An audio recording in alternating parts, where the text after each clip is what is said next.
Chers internautes, ñu amaat mbégte bu baax yéen ñu suivre à travers toutes vos plateformes de Dakaractu tey ñu am mbégte di am koo xamante ni dañuy waxtaan ak moom ci li nga xam ni moom moo ñeel ay activités am bien évidemment artistique parce que c'est un grand artiste tey moom la ñuy waxtaanal ci li nga xam ni moom la nama def ci weeru décembre bi mu doon également ay jours yoo xamante ni jours yu mémorable lay doon ci moom mais nekk également ay jours yu benn fansam dul fàtte donc kooku Carlou D lañ koy wax ñu bëgg ko xam également ci turu Ibrahima Luka donc le nom artistique tout le monde le connaît Carlou D alors Carlou D mu ngi waajal ay bés xëy na dina ci ñëw daal di koy détailler un peu plus donc largement pour l'information de tous nos internautes balaa ñuy xuus ci waxtaan bi defe naa dañ koy bàyyi rek mu daal di nuyoo ko mbokk internetu Dakaractu yi nga xamante ni bon gën nañ ko gis certainement l'année dernière on a eu à échanger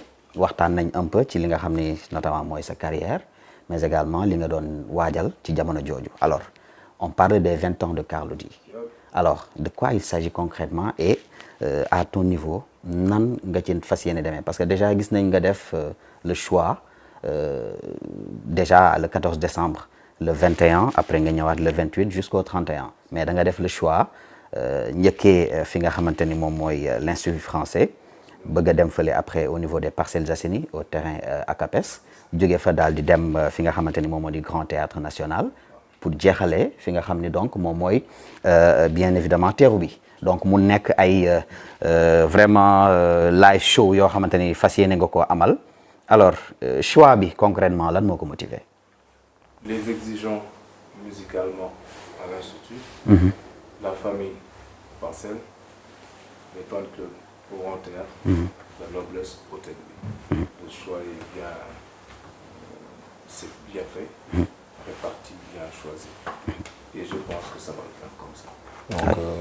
Donc miinante nañu tàmm nañu saafoonteeg public bu ci nekk génération bu ci nekk. xam naa ne melomaan yu exigeant yoo xam ne bëgg nañu Carlou mais dañ ko gis Carlou def musique quoi ñooñu ñu ne dañuy dem institut ñi nga xamante ni suñuy mbokk lañ ñooñu tette depuis le début ñooñu Parcelles la ñu nekk c'est juste histoire de dire merci voilà ñu ne nañ dem terrain ACAPES parce que gëj nañu def banlieue bi donc woo banlieue bi yëpp bu ñu nee Parcelles woo nañu Guédiawaye woo nañu Pikine woo nañu Thiaroye yi jëm ci kaw xuruxaat yi la banlieue nañu tase le 21 def affaire Baye Fall quoi xam nga bu ñu fa jugee dem Grand Théâtre def soirée spéciale rétro les nostalgiques c'est votre date Inch'Allah le 28 au Grand Théâtre ku bëgg a dégg son yàgg yi only rétro ce sera exclusivement rétro au Grand Théâtre le 28 Inch'Allah après maintenant il y a des VIP des vieux pères comme on dit des parents qui veulent voir Carlou aussi mais mënuñ dem ci yenn place yi ñu wax ni yëpp ñu ne ok on va aller vers eux les rejoindre et passer les dernières minutes de cette année 2024 alors donc c'est 4 choix vraiment précieux bien faits et bien réfléchis c'est vrai que Parcelles Assainies wax nga ko léegi base affective la parce que déjà am nga peut-être xëy na expérience boo xamante ni am nga ko fa ak ñoo fa daan dundal muy ay fans et tout mais bien avant cela du moins dafa am loo xam ne dañ ko xamee peut-être Carlou D muy ambiance xam nga quelqu'un qui joue à la guitare mais également qui a une voix vraiment suave loolu xëy na say fan ak képp ku la yàgg a suivre xam na ko mais est-ce que mën nañ xaar benn rythme bu cadencé par rapport ak mélodie vraiment yi nga war a combiner durant toutes ces activités là. Commencé nañu annoncer la couleur. On a fait un single avec Degeti. Un son hip-hop old school pour annoncer la couleur hip-hop dans l'histoire de ces 20 ans. On a fait aussi quelque chose avec Aubrey Diamond pour la nouvelle génération. On a fait aussi quelque chose avec Pape Diouf, Sidi Diop et Viviane via le label Subatel, là où nous sommes. Donc, annonce exactement ce qui va se passer. Ça va bouger de gauche à droite, from the top to the bottom. alors gars yi naka la ñuy ñëwee assister. bu ñu ñëwee mooy compliqué wul. ce changement bi rek mooy cette fois-ci bu leen xaar ay tickets physiques. aller dans les liens yi ñu leen partagé comme goticket.sn ngeen def événement ngeen tapé Carlou-D. goticket.sn. goticket. événement Carlou-D. nga tapé Carlou-D. mu jox la lien yi jox la le jour le 28 nga dugg jënd sa ticket. mën nga ko jënd boo yoree Orange Money wala boo yoree Wave tu peux l'acheter sur place là où t'es. Vite fait bien fait. Alors déjà annoncé nga la couleur c'est vrai que peut-être mën nga wax ñi nga xam ne ñoom ñooy les inconditionnels de Carlou-D naka la ñuy def ba ñëw daal di assister ci événement yooyu nga xamante ni day coïncider ak li nga xamante ni moom moo di les 20 ans de Carlou-D. moo niñ ko waxee les liens. que tu sois au Sénégal ou en dehors du pays. J'appelle les fans de Carlou qui sont un peu partout dans le monde. mën ngeen déjà jënd seen ticket. bu dee kàlla ngeen ñëw vacances comme d'hab. ñu tase Grand Théâtre def yi ñu doon def fàttaliku jamono. réservez maintenant acheter vos tickets et voilà soo leen ñëwee doon boxante kenn da ngeen di ñëw rek ZPTN Guédiawaye. mais mën nañ ci xaar quand même de grands artistes. qui oui bien sûr il y aura beaucoup d'invités. des invités surprises. amul peut-être ñoo xam ni mën nañ. voilà joxe par exemple. ou bien nañ bàyyi.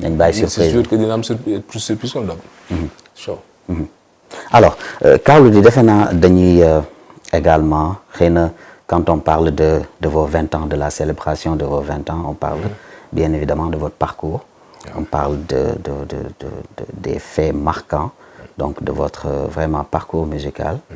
parce que gis nañ ni déjà da nga def benn ascension bu fulgurante parce que on a vu ce qui s'est passé au niveau de Navajo on a vu ce qui s'est passé bien évidemment avec des artistes comme vraiment donc voilà mais vous avez particulièrement mis en évidence votre carrière solo. choix boobu lan moo ko motiver carrément parce que gis nañ déjà nga am ak ñu bari featuring am na ñu bari ñoo xamante ne jot nga liggéey ak ñoom gis nañ li nga doon def au niveau de Positive Black Soul mais le choix solo lan moo ko motiver concrètement. li ko motiver mooy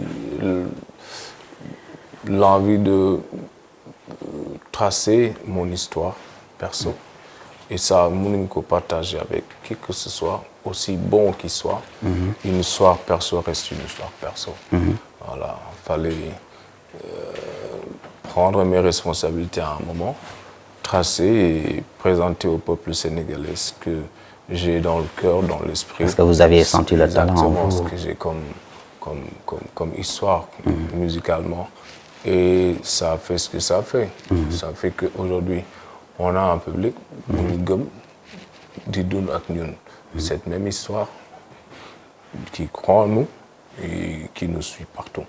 Et ce public-là, moom laay ñëwaat di woowaat cette année. Et le talent même se manifeste même en acteur parce que bon, je vais lâcher la bombe. L'Opéra du Sahel, cela vous inspire quoi? Oui, ça me fait plaisir qu'on parle de l'Opéra du Sahel maintenant parce que ce serait dommage ñu bañ ci wax. Ça veut juste dire que biñ si dugg gouvernement Hollande di proposer Sénégal pour ñu accueillir l'opéra ici. Et que ça n'a pas marché. Loolu moo waral gars yi amuñu yenn information yi ci opéra mais il y avait pas un projet musical bu gën a big. Projet Opéra du Sahel. Le Mali en a profité et il a fait profiter ses artistes de cette expérience-là. Et aujourd'hui, à travers cet opéra, ça a fait exploser beaucoup de talents. Around the world, je veux nommer Bassekou Kouyaté, qui tourne comme un malade. Je veux nommer Fatoumata Diawara, qui tourne comme pas possible. Et tant d'autres. Loolu, le Sénégal aurait pu quand même en bénéficier. Mais xam nga soo leen di wax dara. ku gëmul culture. En fait, vous aviez déjà une expérience avec bon, quand on parle de quelqu'un comme Oasis. Oasis Diop. Quand même. boo nekkee foofu jamono yi ma nekkee c'est pas normal su ma génnee toog Mali laay gën a sentir sama bopp artiste gën a nekk à l'aise que su ma ñëwee seen c'est pas normal. Ouais. dañu war a nekk à l'aise chez nous. ku ñëw fekk ñu fi xam ne am nañu ay mbokk te gëm nañu li ñuy def te ñu ngi jàppale. Ouais. voilà loolu cri de cœur la bu may def. pour nous et cette nouvelle génération gars yi gën ñu bàyyi xel parce que mënuñu am Sénégal bu nekk au niveau international. quel que soit le domaine. te jëluñu culture jiital ko. Effectivement. Et d'ailleurs c'est à partir de ce projet que vous aviez eu à peut-être nga am yenn lien avec la reine. waaw Béatrice des Pays-Bas. Oui, c'est ça, des Pays-Bas. Bien sûr, c'est son histoire l'opéra du Sahel. Oui, c'est ça. jëkkëram le roi moom moo amoon idée wu créer un opéra africain. yàlla jëlee ko fi mu bàyyi fi cette histoire doom yi ñëw ne c'était son dernier souhait comme grand projet. Et ils l'ont réalisé xam nga tubaab dafa gëm doomu aadama. bu ñu xamee ni que lii nga bëgg. loolu du ñu noppali ko tant que defuñu ko. surtout un souhait comme un projet pareil. C'est ça. Et la preuve bi mu fi jógee la reine abdiquée. Donner sa place au roi Fiso, le prince Fiso. Il est venu moom it bi muy dem dafa boole ci li mu gën a bëgg bu fi jógee mooy opéra du Sahel bokk si. Ce qui fait que quand il a eu l'accident avec avalanche ici, cette montagne, il est parti vraiment tôt. On m'a appelé juste pour aller représenter devant des noms. Quelqu'un comme Bono de YouTube, quelqu'un comme Kofi Annan, quelqu'un comme Desmond Tutu. Donc, royauté, Ken manquewul. Juste parce qu'il avait mentionné qu'il aimerait bien si ay obsèques ñu ñëw représenter l'opéra du Sahel. Ça war na ma mën a joxe lépp lu am pour bokk ci moment yu mel noonu. Très sincèrement. J'en ai profité, je remercie le grand Dieu. Et d'ailleurs moom bon toujours parlant de la reine vous faites partie de ces invités de marque chaque année. Chaque année. Ça aussi c'est un honneur quand même. Ah bah oui. Le 2 bi moo ci mujj. Mais mujj ñu dem parce que dafa coïncider ak datu Amref qui comptait beaucoup ci suñu présence. Je suis ambassadeur de Amref. Donc loolu moo tax mënu woon bouger sinon chaque année maa ngi fa. Alors on va aller en Suède. Yep. Quand on parle de Stockholm, on fait allusion également à votre ce duo de fer que vous aviez fait avec donc Youssou Ndour, Seven Seconds. Des expériences également qui vous ont marqué. Ah bah oui, reprendre ce titre phénoménal du grand de chez nous. Oui. Devant un public pareil. À l'époque, être suivi par 5 millions de personnes en direct, c'était vraiment de l'ouf. Honnêtement, on ne peut pas avoir mieux que ça. Du haut niveau. Voilà, le haut niveau, franchement, la sommité quoi. Il a toujours inspiré le grand. Ah oui, mais c'est ça un artiste. Il faut être généreux, il faut partager, il faut faire profiter. ñu nekk si ginnaaw ñi nga xamante ni am nañu yitte boobu dangay dem ba yow dootoo sax def mais sa jëf mooy màgg à un point où nit yi dañ ci taataan di ci barkeelu te sax doo ko yëg dañuy adhéré ci loolu. Déjà bon on voit que bon c'est vrai que Youssou Ndour c'est une légende de la musique sénégalaise mais également Carlou D inspire quand même. Bon est-ce que Carlou D inspire la plupart de nos jeunes actuellement, surtout nos jeunes talents. Ban regard nga ci am concrètement? Bon, c'est vrai que quand je vois yenn boy di jouer, damay gis sama bopp si li ñuy def. Comme kan? Et bari na. Et ñoom seen bopp dañuy ñëw wax ma exactement ku ma si gis dafa grand man tu m'as inspiré. Tu m'as fait ceci, c'est grâce à toi que j'ai fait ceci, et ça fait plaisir. Jaroon na bi muy metti hip hop dëgg jaroon nañu ne ñun dañuy def musique. dañuy jël guitare dañuy jouer instrument. dañuy samp orchestre dañuy jouer pour que artistes bi ñu mën ko respecter. boo yu bëri tey jii ils vivent de leur art. ils arrivent à être respectés juste parce que chemin boobu la ñu suivre. C'est ça. Et c'est super important. C'est ça.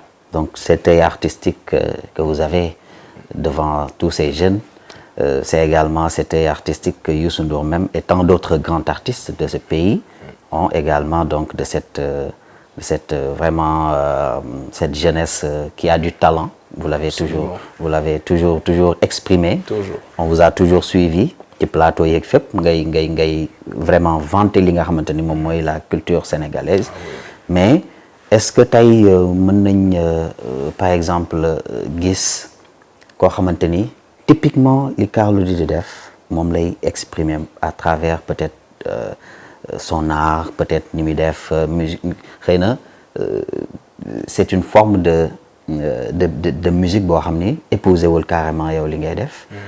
Vous jouez la guitare vous avez la voix comme tout le monde le constate mais est-ce que am na benn Carlou D boo xamante ni gis nga ko boo xamante ni c'est copie crachée. ay Carlou D.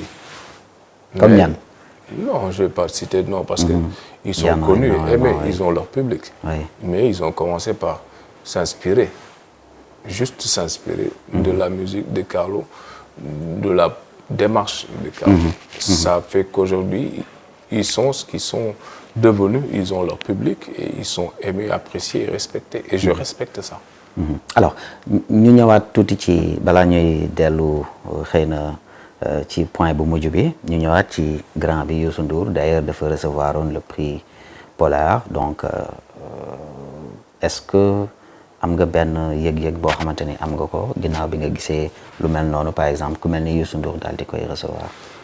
Ah oui, franchement. Ouais. Je me dis que donc adduna bi fàttewuñu quoi. Ils pensent au Sénégal. Quand je vois un Youssou Ndour en Polar Prize, quand je vois un Sadio Mané El Hadji Diouf en Ballon d'Or, je me dis ah bah gàcce ngalaama ñun. Ah oui, am na ay fils du pays yoo xam ne ils représentent le Sénégal. Je peux en citer mais beaucoup. yoo xamante ni bi ñuy jóg di tàmbali seen bëgg-bëgg ci seen domaine. gëmuñu woon ne que bés dina ñëw ñu egg à ce niveau-là. Et tey jii ils sont reconnus, respectés à travers le monde. Ce qui veut dire que Sénégal a ce potentiel-là. Le plus important, moi, qu'on est bien éduqué, on peut accéder à tous les niveaux, dans tous les domaines, et y exceller, être respecté en tant que fils du Sénégal. C'est super important. Alors, ci say voyage ci également say tournée yi ngay def. Est-ce que mën nañ xaar dans un futur proche nga am boo ci programmé une tournée internationale boo xam ne mën nañ ci xaar Carlou D au-delà de vos 20 ans que vous devriez fêter donc à partir du 14. loolu la ñuy def chaque année. Chaque année ñu bouger dem jouer ci ay plateaux les festivals ñëwaat toog kenn du yëg on le fait chaque année ça fait 20 ans chaque été ñu bouger. été bi mujj bi moo si mujj. Donc loolu moom si artiste bu yëngu bu nekk si ce programme la bokk été bu jotee il faut nga bouger dem def ces quelques dates ñëwaat toog yeggali ce programme Sénégal. Et le regard que l'Occident a du Sénégal donc le regard artistique que l'Occident a du Sénégal bon je vais dire le monde même entier. L'Occident veut un Sénégal bu gën a déterminé bu gën a expressif bu gën a engagé mais ça mënuñu ko def te amuñu waxtaan bu jublu suñu biir mettre des éléments jox leen li ñu soxla rek coacher leen loolu ñi fi jiitu yàgg représente Sénégal ñoo ko mën def tubaab du jéggi 1 di dem 2 day jaar 1 2 3 4 5. C'est un appel que vous lancez à tous les acteurs culturels. Tous les acteurs culturels yi nga xamante ni ils représentent et à travers li ñuy def tubaab yi dañuy am accès ci ñoom. pour xam li xew ci réew mi pour mu am relève. pour mu am suivi si li ñu jot a def ba ñu xam leen ba lu xew Sénégal bu ñu ñëwee si ñoom la ñuy jaar.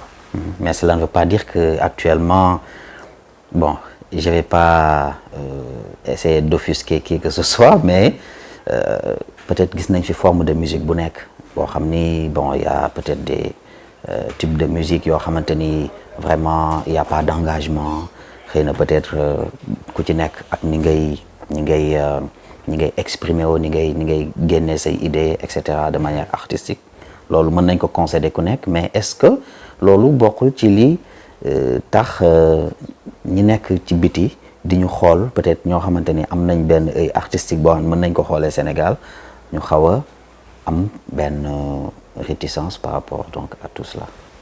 waaw am na style yu bari yoo xamante ni tey loolu la ñu xamee Sénégal. mais ay guerriers yu juddu porter ko représenter ko jox ko tur défendre ko. partout dans le monde.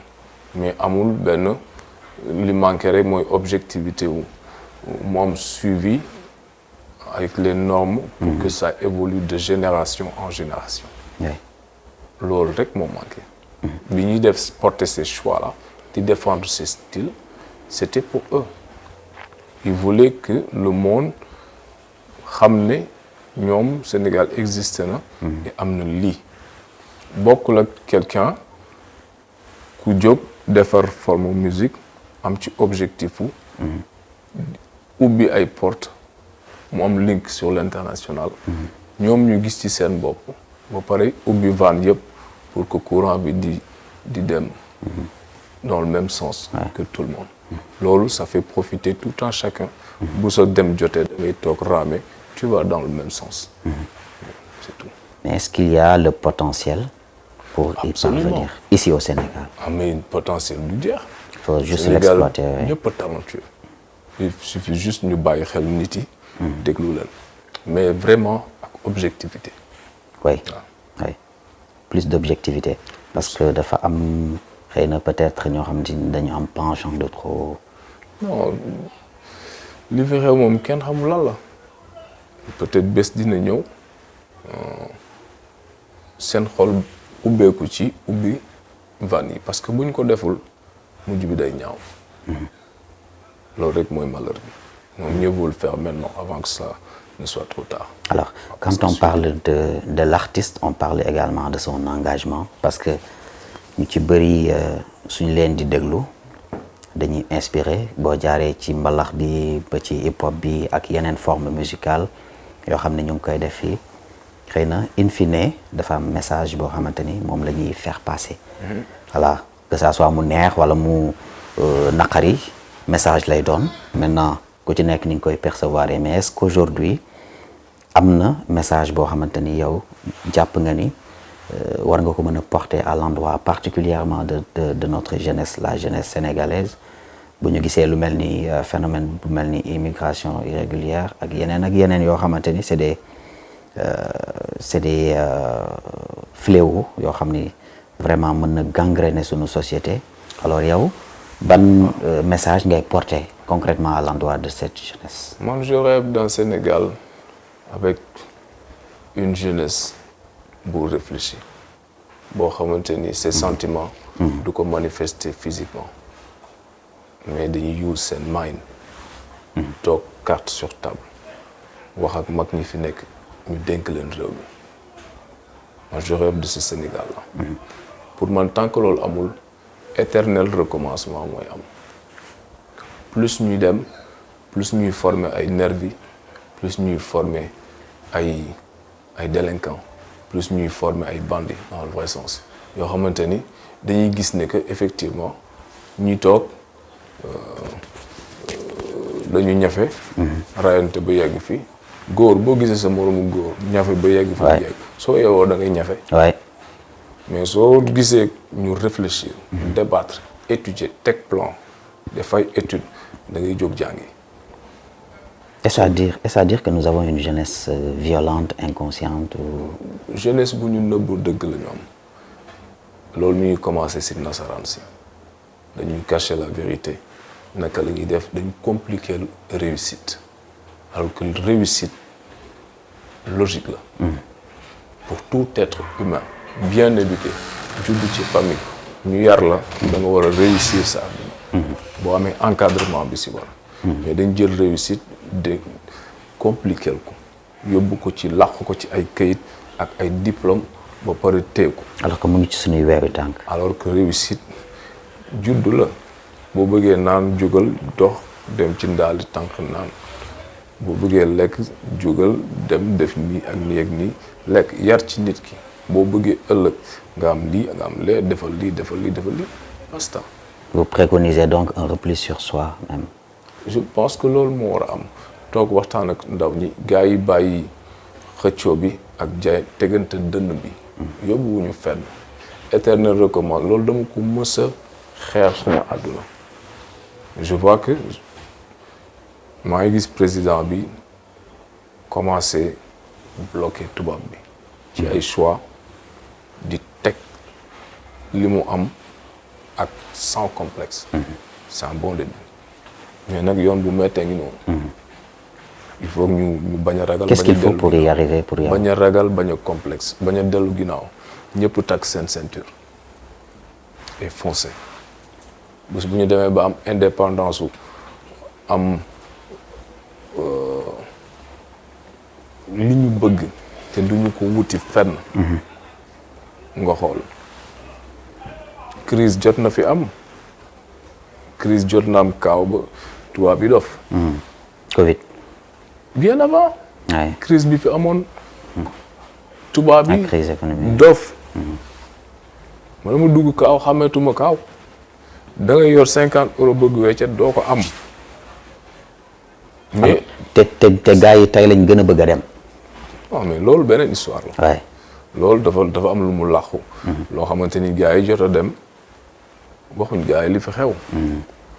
da nga fay toog yëpp ñëpp xam nañ comment ça se passe boo ñëw jënd sa tubaab bu naaj jënd sa daal bu naaj t-shirt def sa parfum jël sa $1000 wala 1000 euros dugal sa poche boo ñëwee booy dañ naan mais gars fii du dara damay dem. alors que waajoo toog na at di dajale. waay ñu xam nañ li xew foofu. il faut ñu wax booy dëgg. gëm suñu bopp. Afrique moo ëpp Europe doole 10 000 fois. 10 000 sax tuuti na. c'est-à-dire bu dul ñun ñoom duñ dund mais pourquoi gëmuñu loolu parce que wanuñu la vraie réalité ñun artistes yi lu ñuy gagné ci réew mi maintenant xaw ma avant de mais léegi li ñuy am fii man boo ma waxee concert kaaw ma am concert fii du ma dem est-ce que mën gars yi nag dañuy jàpp ni peut-être foofu kaaw ba moo gën a voilà dañ koy jaay quoi jaay kaaw bi billahi dañuy fay léegi dañuy woo kaaw nga am concert nga am concert mais ngeen leen bàyyi damay jouer fii parce que tu gagnes 2 fois plus que foofu lañ toll. il faut ñu gëm suñu bopp nag quoi. d'accord et les nouvelles autorités yow jàpp nga ni actuellement cette voie qu'elles ont empruntée est la bonne. c'est la bonne la plus difficile. il faut soulèvement populaire bi ñu gis. gars yi ànd ñoom ci neex ak metti parce que day metti fii ak 2 ans day tar. pas se voiler la face. fii ak 2 ans day tar. Fallou di nga gën a tiital gars yi nag. non tiitalu ma damay wax li ma xam. parce que gars yi actuellement am na ñoo xamante ni ñu ngi jooy sonn nañ nee nañ. il faut ñu waxante dëgg. du ñëw rek neex de. xeex nañ ko convaincre nañ ñëpp. il faut ñu muñ ba mu huiler chance bi ñu am mooy pétrole bi commencé na ñëw. gaz bi commencé na ñëw donc alhamdulilah c'est venu au bon moment. bi nga xamante ni ci lañ war a tagg ceinture yi pour 2-3 ans ñu jàll ci leneen. dootuñu soxlaal kenn dara. Carlou kontaan nañ ci waxtaan bi. ñoo kontaan. ñu bàyyi la nga tàggatoo ak mbokku internet yi. merci beaucoup kontaan nañu ci invitation bi. macha allah équipe bi moom. nga lancer un dernier message gars yi xam nag bon nga jox leen les bonnes dates. et les bons lieux comme ça ñu préparer ko également. date yi moom 4 dates la. le 14 samedi. Institut français. Parcelles la banlieue. on invite tout le monde incha allah au terrain à Capes. et le 28 au Grand Théâtre pour la famille Mifadi. ñu mës a dawloo seen école yëpp ñu mës a tëbloo mur ñu mës a gars yooyu noonu xamante nañu yéen a moom date boobu spécial rétro les nostalgiques. Et on a pour boucler la boucle, on a aussi le 31 au Terrou-Bi, hôtel Terrou-Bi. Adieu Big Man. C'est nous. Respect. ci disponibilité bi ñu accordé vraiment c'était pas évident ak préparation yi nga xamante ni ci nga nekk. Donc ñu ngi lay remercier bu baax par rapport ak voilà temps bi ñu jox disponibilité bi vraiment di remercier également sa staff ñi nga xam ni également facilité nañu gisante bi waxtaan bi. di jaajëfal également sama mbokku techniciens yi nga xam ne maa ngi àndoon ak ñoom ci wàllu xarala gi voilà di leen remercier également sama mbokku internet yi donc c'était Carlou D moom moo doon waxtaan ak ñun ci li nga xam ni xëy na carrière am bëri na lool te duñu am temps bu bëri boo xamante ni dinañ ci mën a développer lépp du ci xaj mais dañ doon waxtaan tuuti par rapport ak événement yi nga xam ni mu ngi koy engagé à partir du 14 décembre donc comme ni mu ko waxee rek jox na leen les 4 dates yi nga xamante ni moom mooy yu baax yi ci mois de décembre bi donc ngeen préparé comme les 20 ans du Carlou D di remercier ñi nga xam ni ñu ngi ñu doon suivre depuis tout à l'heure à travers toutes les plateformes de Dakaractu di leen jox dig daje donc à très très bientôt jërëjëf